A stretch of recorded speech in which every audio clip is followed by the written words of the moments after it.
All right, well, welcome back to Exhaust Sports Auto. My name is Kevin, and you are here to witness the 2017 Infiniti Q50s with the all-wheel drive, of course. It's been forever that I've been looking for this car. Unfortunately, my Infiniti access is very poor, but fortunately, I just found this particular one. So who do we have to thank for this little opportunity? It is none other than Leith Nissan in Cary, North Carolina. So please do contact Casey if you are interested in this bad boy here. Now, I will say this particular car, it's got this beautiful blue paint job on it, high like metallic flakes, all that stuff, but I will say it's got swirl marks for days on it, so a little paint correction might be necessary, but other than that, it was gorgeous.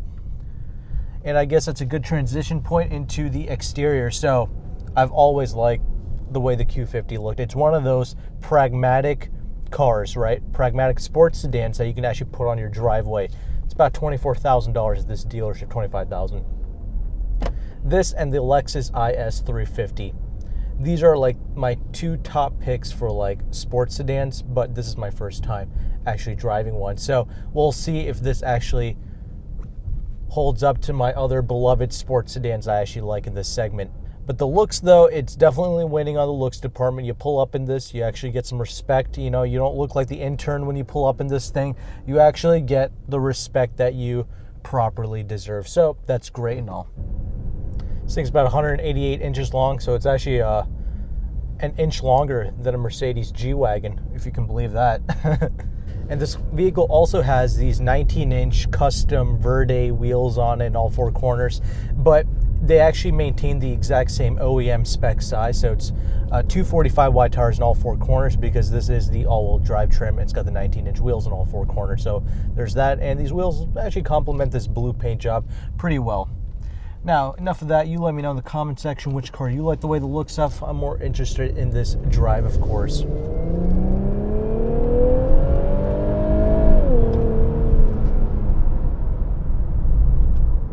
Okay, not too bad. Now, what you just witnessed there was the 3-liter twin-turbocharged V6 motor, okay?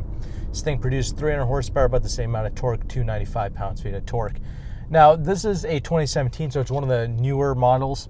They ditched the 3.7-liter VQ engine, so that was an option. You could have gotten the VQ if you went back a few years, because this thing came out in, like, what, 2014, something like that? And this is where Infiniti kind of has an advantage because there are several engine options. Now, there's a 2-liter 4-cylinder. I would totally skip that. It's actually a Mercedes-based 4-cylinder option. And I'm not telling you to avoid the 4-cylinder because it's Mercedes-based or whatever. But, you know, when you have these amazing V6 options from Infiniti, why would you go with the 4-cylinder? And that goes for the Lexus IS with the 2-liter 4-cylinder as well. I just can't do it, man. So that's something to note. And I will say, I've driven a couple of Mercedes 4-cylinder vehicles now, and I will say Mercedes 4-cylinders are not exactly the smoothest of things, so keep that in mind as well. It's got pretty decent punch off the line, but then that power kind of does die down a little bit. Brakes, you do have to kind of get in on them a little bit, and I will say this is kind of that generation where they start to adopt the brake-by-wire, steer-by-wire crap. So I will say the steering, when I had it stationary, it had a little bit of a slop to it. It's not a slop, but it just kind of moved around and jiggled around a little bit. I'm not really sure why that is. I'm assuming that this particular car does have the steer-by-wire. But once you get up and moving, the steering is fine, though. Brakes, you simply have to get in on them, but the braking performance is definitely there, so I don't mind that. Now, like with the 2021 Maxima I checked out, dude, these things have like Lamborghini Huracan-sized paddle shifters here, so we're definitely going to be using that for sure. Let's put it in the sport mode. Why not? There's like 10 different drive modes here. You got a Sport Plus, a Personal, a Sport, a Standard, an Eco, a Snow. Like, it's just totally unnecessary, but whatever. I'm in the Sport Plus right now. Going to play with these paddles, going to see if it auto upshifts for me. It revs out to about 7,000 RPMs. This engine is remarkably smooth, though. You don't even hear it working when it's just idling. It is extremely smooth. I will give it that.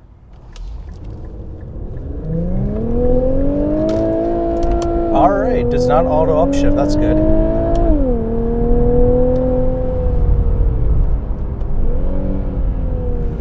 Nice, 7-speed auto, reacting pretty good. Definitely some roll.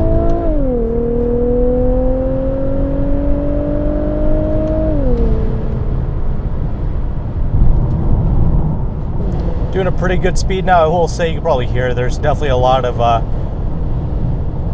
wind noise for sure. It is not utilized double pane glass or anything like that. Fortunately, these paddles are reacting pretty well. I will say in the auto mode, there is a little bit of a delay, but when you get on the paddles, it's definitely not too bad. 7 speeds, of course, so it's actually a pretty good. Downshifts aren't super crispy, but upshifts, everything else, very good here.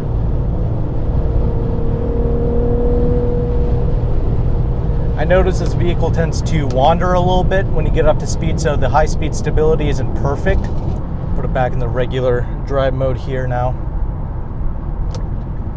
Test out a little bit more of this handling here. Yeah, definitely some wind noise with it, and definitely not as stable as something like the Lexus IS 350. The IS 350 F Sport is definitely my most favorite sports sedan, I feel like, especially in this kind of class of vehicle. I love the naturally aspirated V6 in that thing. It just sounds so good with the induction tube and everything like that. This V6 doesn't sound as good. Obviously, it's muffled through 2 turbos, so I feel like the VQ was definitely the superior sounding vehicle for sure. Now, there is a red Sport that you can get with 400 horsepower, 400 pounds-feet of torque, and that is basically an upgraded version of this exact motor, this 3-liter V6. Yeah, but does it have quite the refinement and quite the driving capabilities as the Lexus IS 350? I don't think so. That IS is very stable at speeds. Both these vehicles, I will say, another reason why I was really interested in this car is because it had the double wishbone suspension up front and a multi-link in the rear. So this is the superior suspension geometry and exactly what you would want out of a vehicle like this.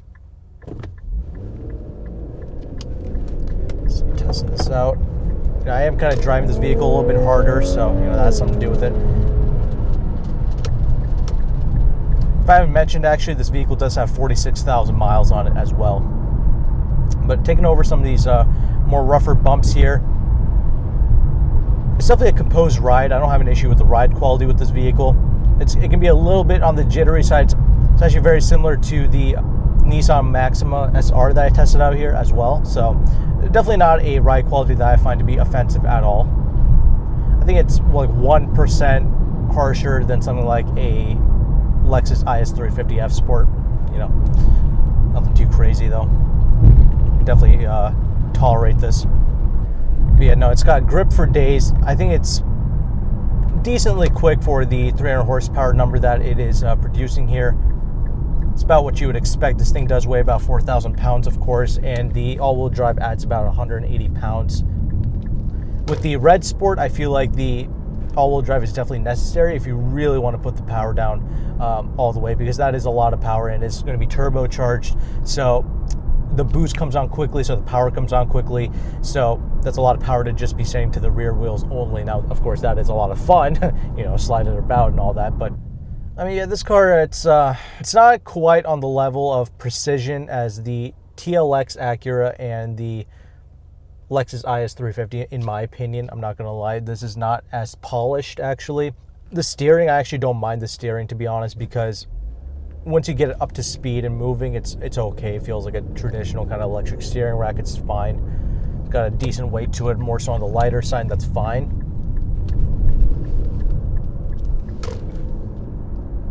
What you're going to be getting here is this car is going to be significantly cheaper in the used market than something like a Lexus IS 350, okay?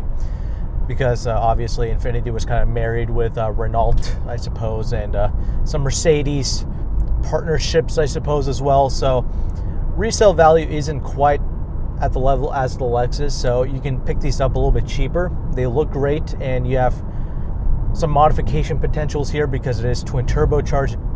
Now, I have heard that these Nissan Infiniti cars, they can tend to rust out. I feel like any car rusts out. Again, another reason why I like these Japanese cars is because you can pick up stupid cheap warranties, like $2,000, get you like a pretty good 3-4 year bumper-to-bumper warranty, and you don't have much to worry about.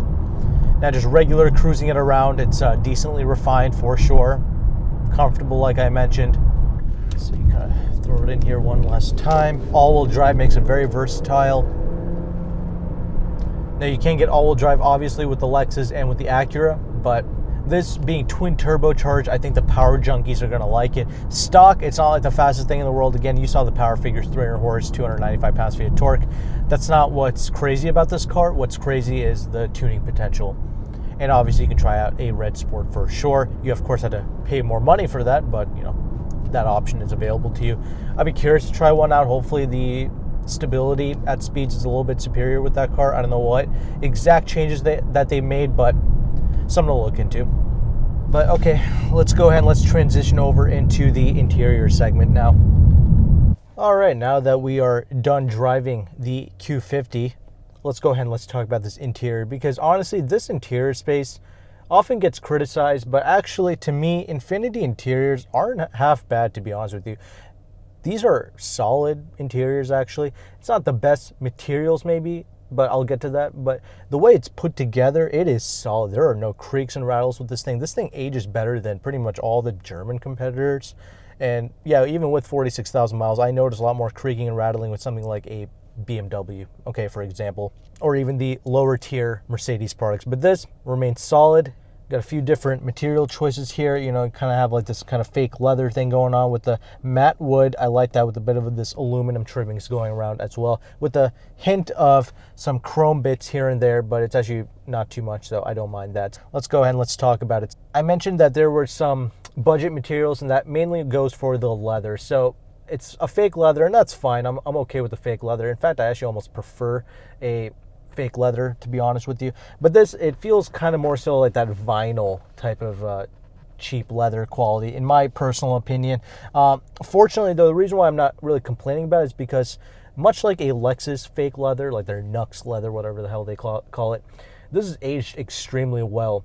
And it pretty much looks like a brand new seat, basically. There's pretty much no wear on it at all, so that's why I like it. And that also goes for the door panels as well. So they have like this nice kind of leather kind of lines going through. I like the design, you know, I really appreciate it. I like the way they put it together, basically, so that's good. But again, it is more so that cheaper kind of feeling material. It feels like it would prematurely wear out, but it doesn't. So it's actually holding up really well, so I'm glad to see that here. That's a good thing. You buy a more used Infiniti product like this, it's going to hold up pretty well. And I do like the little diamond tread stitching thing going around the seats. A very nice premium touch there on the bolster, so I really appreciate that.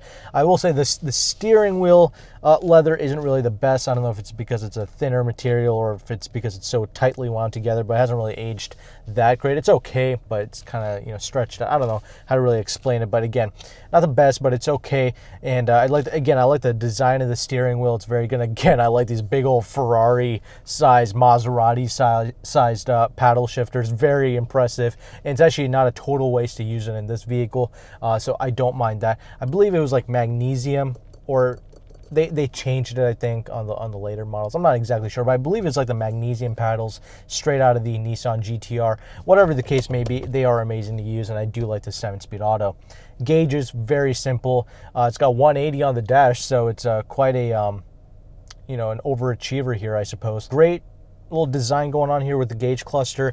It has like this purple hue to it, and you do have automatic headlights, which is always a great thing to see. You got your traction control off, and it is actually a one-touch off for the traction control. You don't have to hold it or anything like that, so I do like that. I believe it turns off the stability as well with one touch, so that's pretty cool. One-touch automatic windows for all 4 windows. Great touch there. It is, however, not double pane glass. This car could have benefited from that, to be honest with you, because it is quite noisy in here when you really get it up to speed. So I have noticed that with this vehicle. You have 2-way memory seats, which is great.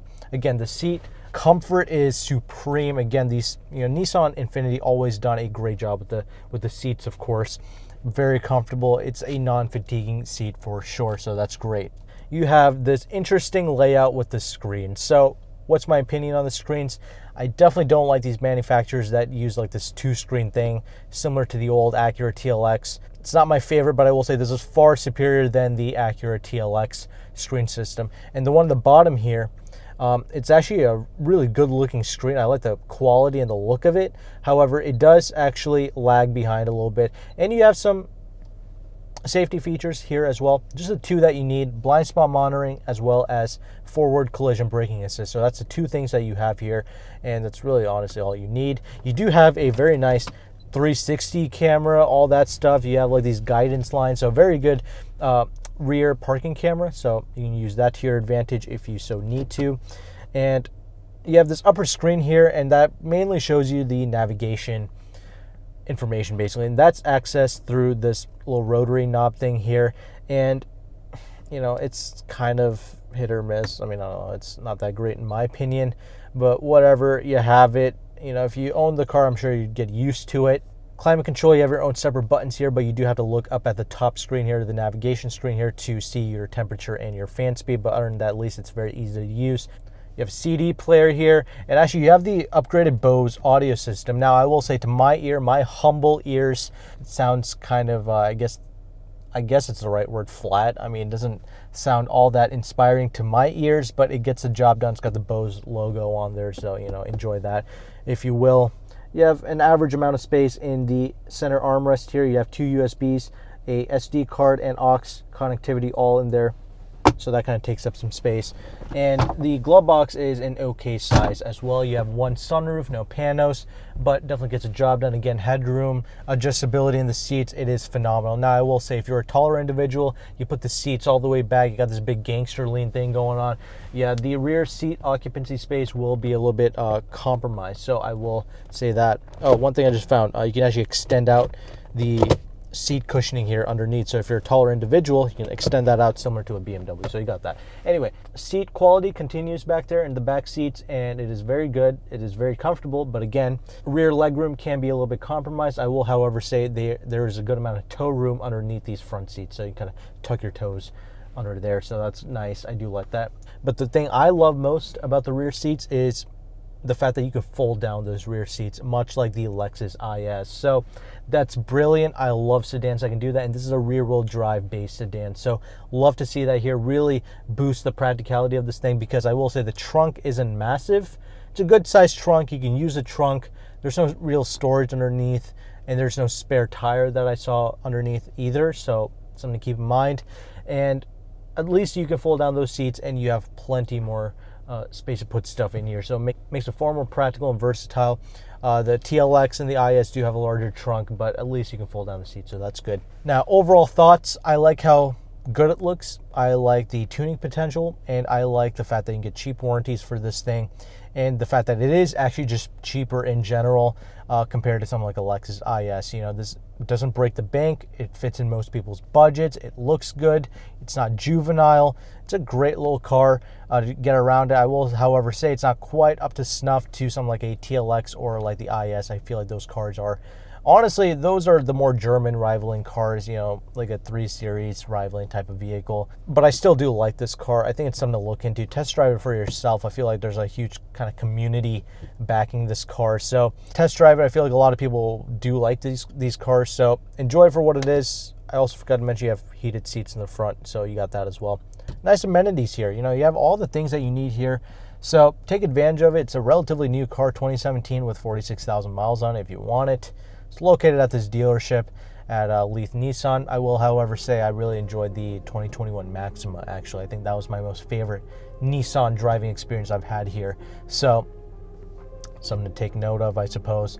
But anyway, I'll see you guys in the next review. Take care, and goodbye.